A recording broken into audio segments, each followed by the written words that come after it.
Sermon number 188. Allah's favors. In the name of Allah, the Beneficent, the Merciful. I advise you, a people, to fear Allah and to praise Him profusely for His favors to you and His reward for you and His obligations on you. See how He chose you for favors, and dealt with you with mercy. You sinned openly, He kept you covered. You behaved in a way to incur His punishment, but He gave you more time. Persons facing death. I also advise you to remember death and to lessen your heedlessness towards it. Why should you be heedless of Him who is not heedless of you? Why expect from Him, that is, the angel of death, who will not give you time? The dead whom you have been watching suffice as preachers.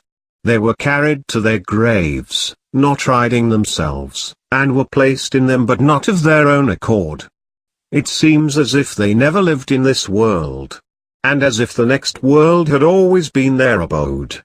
They have made lonely the place where they were living, and are now living where they used to feel lonely.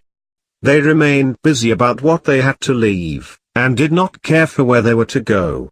Now they cannot remove themselves from evil, nor add to their virtues. They were attached to the world and it deceived them. They trusted it and it overturned them. Transience of this world.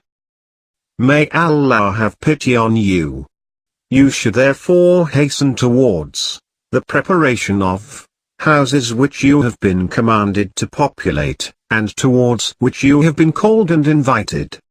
Seek the completion of Allah's favors on you by exercising endurance in His obedience and abstention from His disobedience. Because tomorrow is close to today. How fast are the hours of the day, how fast are the days in the month, how fast are the months in the years, and how fast the years in a life.